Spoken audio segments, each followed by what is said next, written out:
Party leaders, predictably, cherry-picked the available indicators to suit them. John Major said today's trade figures, showing the deficit down to just £14 million, were another vote of confidence in Britain. Labour and the Liberal Democrats seized on this morning's report from Oxford Economic Forecasting to suggest that the economy was not as strong as the Tories were making out. Evan Davis examines the rival claims.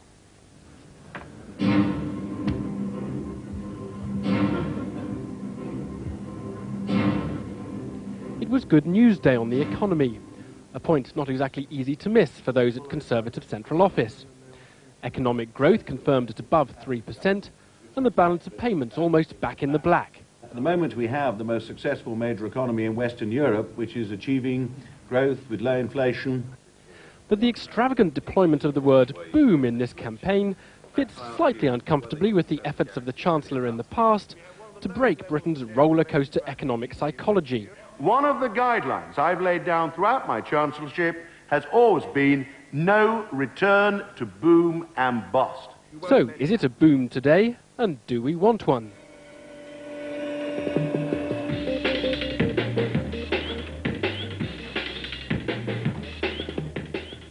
Well, Boom Boom Britain can be found in certain consumer sectors.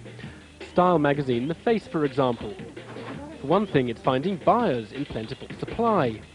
More pertinent is the indication provided by the buoyancy of advertising. Indeed, The Face seems to be encountering its own capacity constraints.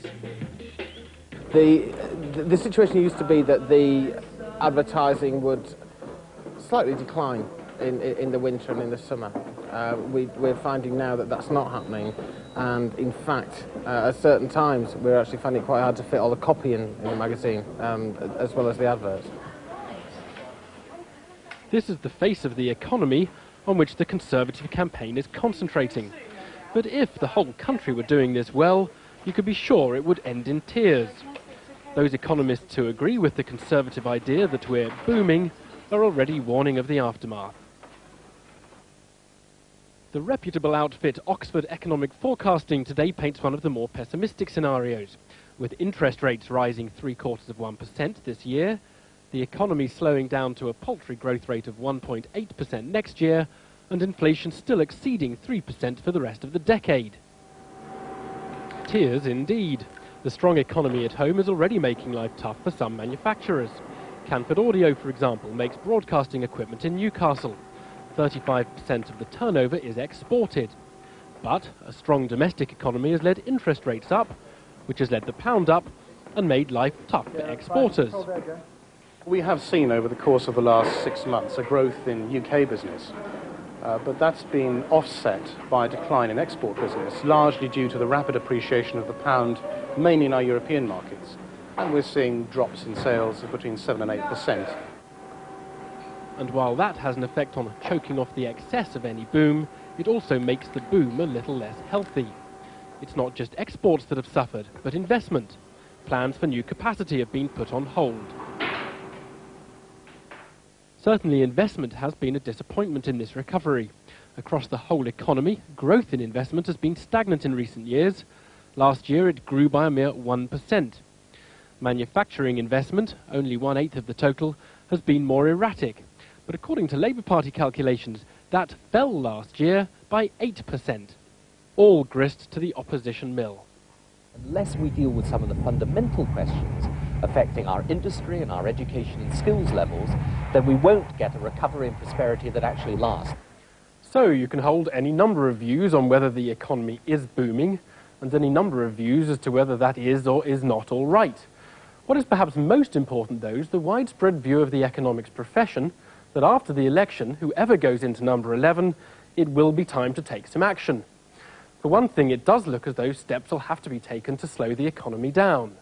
For another thing, ideally, life for exporters should be made easier, and some pressure applied to the domestic economy.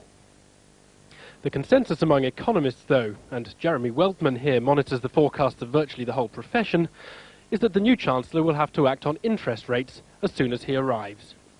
We actually think that interest rates will rise, and they might rise quite significantly. This is the average or the consensus view, and this is based upon the fact that inflation will pick up over the course of this year and next year. and that the future government will actually have to raise interest rates to counter the rise in inflation. Let's have a look, see what you're doing here. For the politicians, none of this provides a very clear-cut or appealing diagnosis. For Labour, possibly re-entering government after 18 years, it won't be much fun to take harsh preemptive measures to avoid inflation. And sincere in the criticism that investment is too low, it's still a challenge to find a policy that'll change very much.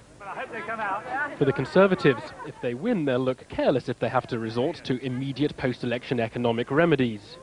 And they'll look careless if they avoid taking any necessary steps. Well, now, confronting each other for the first time during this election campaign, the Shadow Chancellor Gordon Brown and the Chancellor of the Exchequer, Kenneth Clarke. Now, we all saw that slogan behind you this morning when you presented the government's economic case, saying Britain is booming. Isn't there a problem here that people do tend to worry that booms are followed by busts? Not this particular period of growth. We're going to carry on having good employment figures like last week, good inflation figures like last week, good growth figures as confirmed this morning, a balance of payments free of problems, and a policy set to last because I had a budget to last that way. The danger is a July budget, which Gordon is proposing, which will put up taxation, put up spending, and take us who knows where away from that course. All right, I want to come to that in a moment, but first I want to put to you is the Oxford Economic Forecasting, the latest of the many reports on the British economy we had. Now, this is Chancellor Kenneth Clarke has successfully engineered a pre-election consumer boom that will present the next government with a legacy of both rising inflation and a manufacturing sector suffering under an uncompetitive exchange rate. Those two things are right, aren't they? That's a very peculiar way of describing their figures. It's right we produced a good period of growth now, outperforming our competitors, set in the opinion of the OECD, the IMF, most other forecasters. This is rising inflation. No, rising inflation and too high an exchange rate. That's one forecast out of about 40-odd. What they anticipate is that inflation is obviously going to have to be kept under control. At the moment we have extremely good inflation figures, well below the European Union average. They put very heavy stress on the pound remaining very strong, which is a forecast, but they could make a fortune if they could get the pound right one way or the other. I'm relying on my forecasts, which are shared with the OECD, with the IMF, with the great bulk of forecasters, that we're going to have strong growth this year and good growth next year, where we've got a recovery that's going to last, and nothing in that report shakes that opinion. Gordon Brown, would you go along with this forecasting, not at least as far as to say the economy is booming? Well, what we've got is that we're at one stage of the economic cycle, and the question everybody's asking is, can it last? And the question do we is have not, a boom? Do you want to say I don't think we have a boom as such. I think we're in danger of overheating because the fundamentals are not right. And the questions that Kenneth Clarke have got to answer, this is exactly what was said in 1987 during the election. The economy was booming, and then we had a recession. And the questions he's got to answer is, why is investment not recovering at the rate it should? Why is manufacturing investment, and the figures that are going to be reported tomorrow, 8% down? Why is it actually 15% lower than 1979? Okay, quick response on that. Well, you cannot have a lasting recovery without strong investment. Investment in manufacturing down. Investment's been running well and getting stronger over the last is it down year. or not? You're taking 1 month's figures. No, it's 1 year's figures. Investment has been picking up in the economy as a whole. Our exports are standing up despite the strong pound. We have no balance of payments problem this time, which we did in 1987. We have a very high savings ratio, as well as increased consumer spending. If you look at the economy as a whole, then you see the kind of picture which most independent forecasters have made of it. This is a picture where we have the possibility of sustained growth with low inflation, falling unemployment, rising living standards. The one cloud on the horizon is a July budget about which Gordon never hang on, we come to that again. And which you won't tell us anything. You see, about. Straight what we think of the state of the economy at the moment. Once again, Mr. Snow, Mr. Clarke evades the question. Manufacturing investment is 8% down on the year.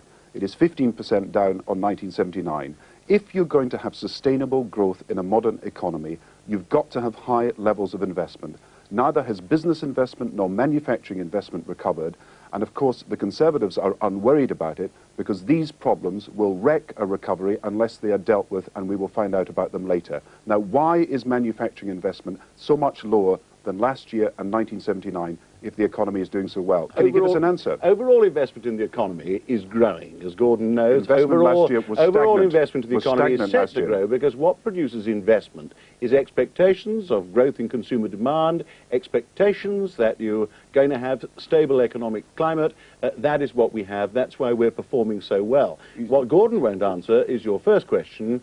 Are we actually booming at the moment? Are we doing well at the moment? What I answer is yes, we are, and we're going to keep it in place because I have a framework of policy controlling public spending, controlling interest rates, controlling inflation, which is going to carry on. We're going to move on. We're going to move on. But Kenneth Clarke, well, let's be clear. Once again, he won't answer the question about investment. There we have a situation where investment is falling. Now, how can you have a strong economy for the future unless you have high levels of investment? And we know also we're 9th in inflation in Europe, 11th in interest rates in Europe, 14th out of 15th for investment. Our record of job creation since 1979 and growth is about the poorest of the G7 countries, despite the fact that we've had oil and privatisation. And what are you going to do about investment? And what I'm going to do about investment? Where's the money going to come from? Well, first of all, you need sustainable levels. You need stability, first of all, and that's why we have an inflation target and the reforms in the Bank of England that are necessary to lock in an anti-inflationary policy.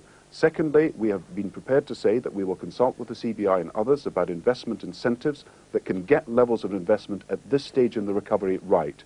And thirdly, we're going to tackle the big social security problem that we've got that is left behind by the government, and that is that 20% of working-age families have nobody earning a wage. And unless you tackle that problem, then you will have public spending problems, the sort of problems that mean that we have as much spent on public spending as a share of national income in 1987 as we have now. They have not solved the problem. I'm going to move on. I'm going to move on, both of you. I just want to ask you this question, straight question, Gordon Brown.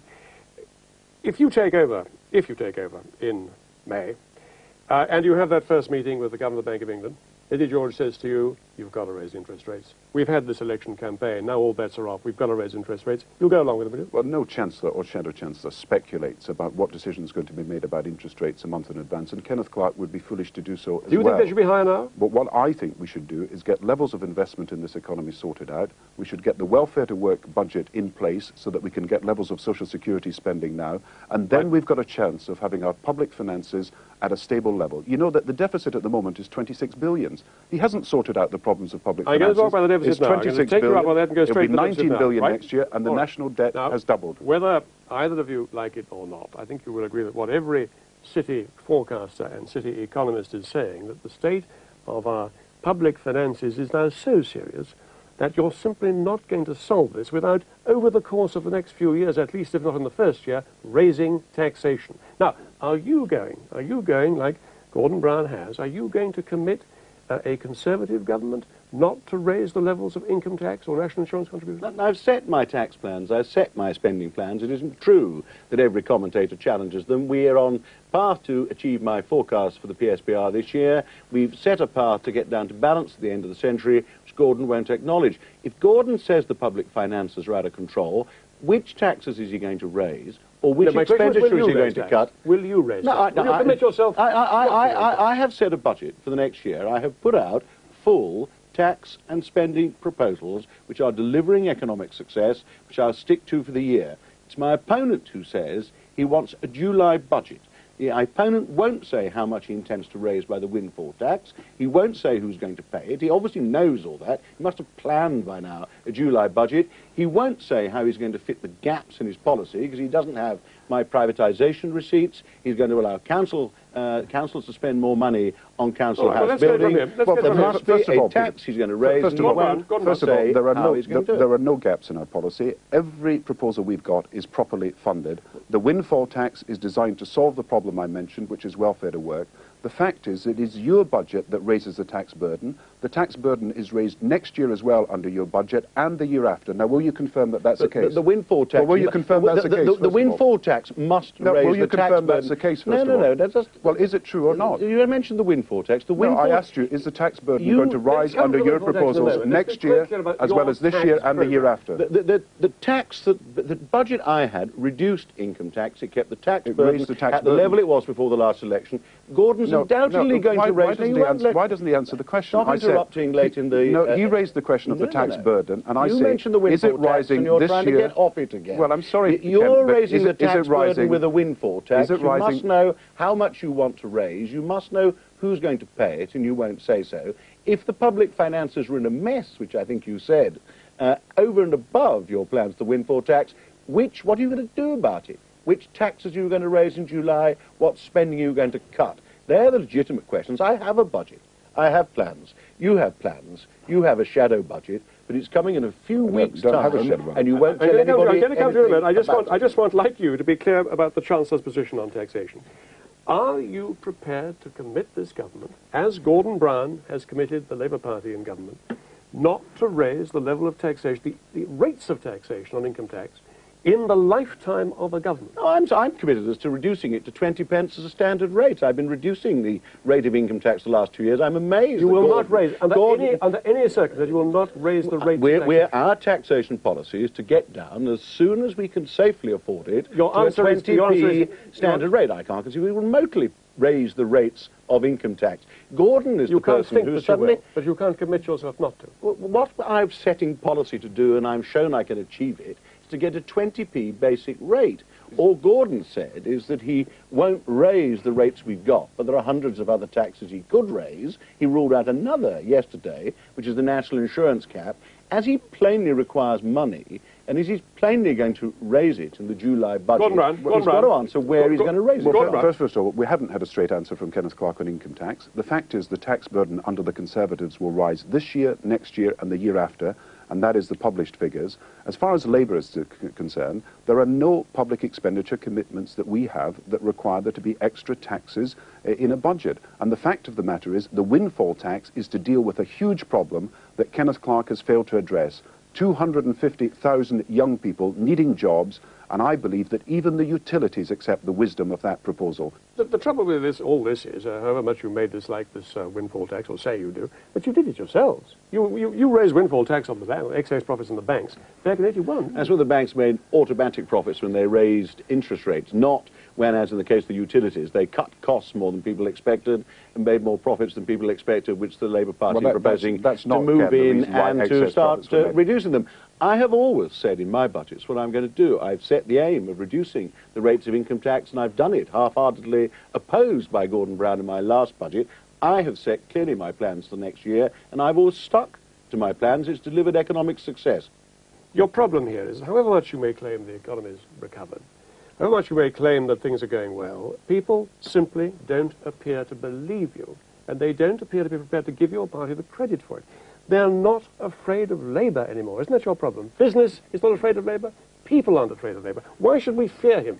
Well, I think people do believe, they should believe, because it's true, that unemployment's coming down, that we have growth, we have rising living standards, we have the lowest levels of inflation for 50 years, the lowest mortgage rates for 30 years. People know that things feel better and look as though they're going to go better in the years ahead.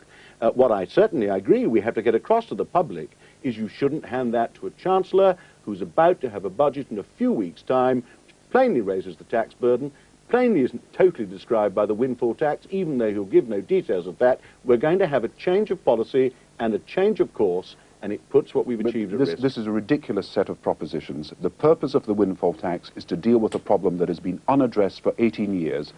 Hundreds of thousands of young... Allan Stewart leaving. It is strain upon him. He's been under considerable strain for quite some time, and that he stood down as a minister, or was stood down as a minister, in the mid-1980s, owing to the stresses and strains of the job. And of course, as you mentioned, around about a year ago, he was obliged to stand down again following that conflict with motorway protesters.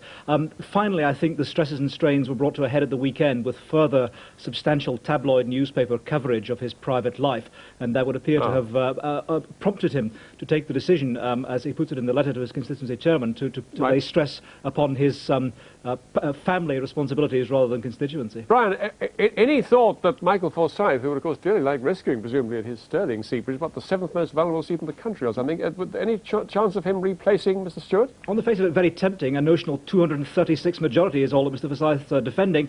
But I must say I've been speaking to Tory party sources tonight, and they are categorically denying that. They say if he wanted to jump, he could have jumped to Perth in the by-election some 2 years